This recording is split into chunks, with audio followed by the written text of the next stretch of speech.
কাপড় চোপড় কিছু দেয় না, খাওয়ান পরান কিছু দেয় না, সে শুধু আমার সাথে রাতের বেলা ঘুমাইতে চায়। সেটা কি কখনো হয়? সেটা হয় না কখনো।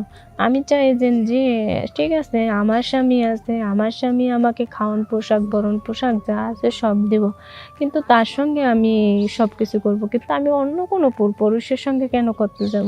ঠিক আছে, আমি তো কোনো পরপুরুষের সঙ্গে করতে যেতে পারবো না। এটা বলে দেখা গেছে আমি অনেক কথাই বলছি তাদেরকে। বলার পর সে বলল কি যে সমস্যা নাই, তুমি কোনো চিন্তা করো না, তোমার স্বামী আছে, ভালো আছে। আমি বললাম যে আপনার কারণে আমার হাজবেন্ড বাইরে চলে গেছে, ঠিক আছে, আপনার কারণে, কিন্তু আপনি এটা ঠিক করলেন না। ঠিক আছে, আজকে আমার স্বামীকে বিদেশ পাঠাই দিয়া বিদেশ পাঠাই দিয়া আপনি আমার সাথে রাত কাটাইতেছেন। এটা কখনো হয় না, এটা কখনো হয় না। ঠিক আছে, সে বলল যে তোমাকে আমার ভালো লাগছে বিদায় তো তোমাকে আমি সব কিছু করতে চাই। তোমাকে যদি আমার ভালো না লাগতো তাহলে তো করতাম না। একজনকে একজন যদি ভালো লাগে তাহলে তো করি। আমি বলি যে না, আপনি আমার খাওয়ান পোশাক কিছু দেন না, একটা কাপড় দেন না, তাহলে আপনি আমার সঙ্গে এগুলা করেন কেন? ভালো লাগে, আমাকে ভালো লাগলে সব কিছু কি করা যায়। আসসালামু আলাইকুম দর্শক, সবাই কেমন আছো? আশা করি সবাই ভালো আছো। তো আমাদের এই ভিডিওটা, আমি যে ভিডিওটা করছি খুব কষ্টের মাধ্যমে, তো তোমাদের মাঝে আমি আসলাম আমার জীবনের গল্প নিয়ে। তো এটা হচ্ছে যে আমাদের এলাকায় যে একটা মাতব্বর আছে, ওই মাতব্বরটা আর কি আমাকে পছন্দ করতো। আমার হাজবেন্ড যখন আমাকে বিয়ে করে এনেছে তখন তো উনি আমাকে পছন্দ করার পর আমি তো সেটা জানতাম না, কিন্তু উনি তেমন বুড়ো না, উনি যুবনী, ঠিক আছে, ইং বয়সেরই ছেলে মাতব্বর হয়েছে আর কি। এটা হয়, সময় তো অনেক সময় তো হয়, ঠিক আছে। তো দেখা গেছে এখন আমার হাজবেন্ডে ও কি করে, ওই গ্রামের, আমাদের গ্রামের যে মাতব্বর, ও ফসলাইয়া যে ও বিদেশে পাঠাইয়া দেয়। আমি তো যাইতে দিব না, কারণ আমার স্বামী, ঠিক আছে, আমি যাইতে দিব না, কারণ খাই আর না খাই, স্বামী স্ত্রী দুজন যদি একখানে থাকে তাতেই ভালো হয়। কিন্তু আমি চাইছিলাম যে আমার স্বামীকে আমার কাছে রাখার জন্য, কিন্তু ওই গ্রামের মাতব্বরের জন্য আমি রাখতে পারিনি।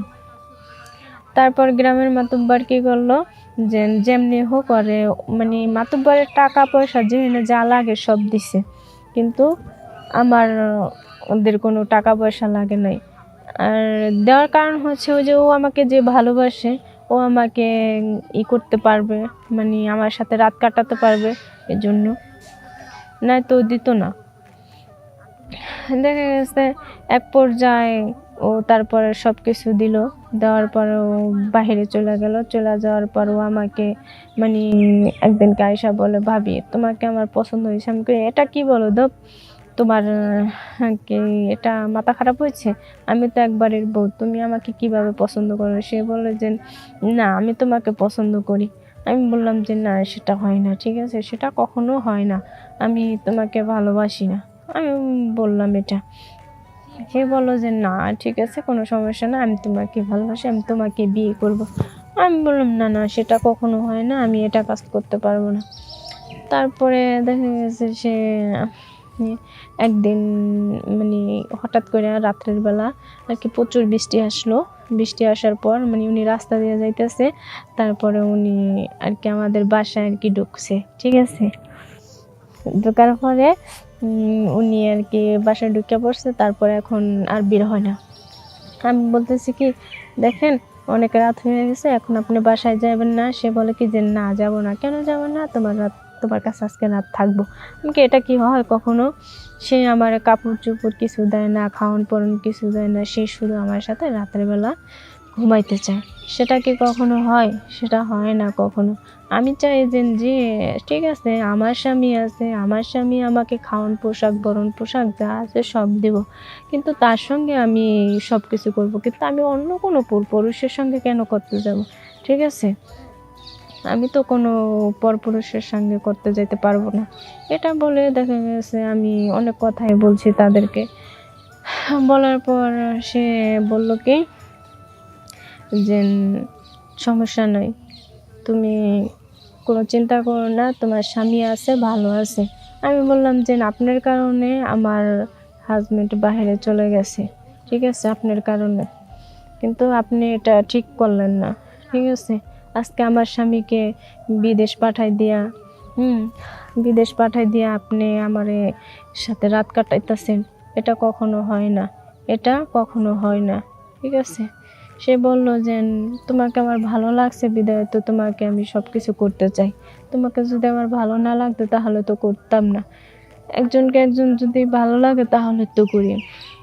আমি বলি যে না, আপনি আমার খাওয়ান পোশাক কিছু দেন না, একটা কাপড় দেন না, তাহলে আপনি আমার সঙ্গে এগুলা করেন কেন? কয় ভালো লাগে। আমাকে ভালো লাগলে সব কিছু কি করা যায়?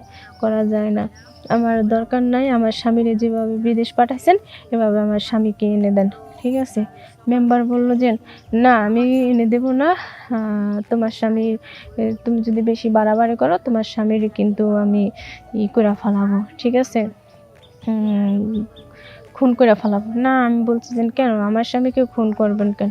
আমার স্বামী আমার মতো, ঠিক আছে, সেটা। আর সে বলল যে তোমার মতো মানে? আমি বলছি আমার স্বামী আমাকে এত ভালোবাসতো, সেই স্বামীকে আজকে দূরে পাঠাই দিয়ে আপনি কি শুরু লাগাই দিয়েছেন? দেখা গেছে অনেক সময়তে যে এগুলা হয়, তো আপনাদের মাঝে দর্শক দেখা গেছে এটা হয়েছে বা আমাদের জীবনের লাইফ এরকম হয়েছে। তো আমি চাচ্ছি যে দর্শক এরকম কেউ কোনো ভুল করো না, আমার মতো স্বামীকে মেম্বার চেয়ারম্যানের কথা শুনে কখনো বিদেশ পাঠায়ও না। যে ইং বয়সের কোনো যদি মেম্বার চেয়ারম্যান থাকে তাহলে পাঠায়ও না। সবাই সবাই একরকম না, আবার সবাইও ভালো না আবার খারাপও না। তো আমার জীবনের লাইফ এরকম হয়েছে, তাই তোমাদের মাঝে ভিডিওটা করার জন্য আসলাম। সবাই ভালো থাকবে, সুস্থ থাকবে। আল্লাহ হাফেজ।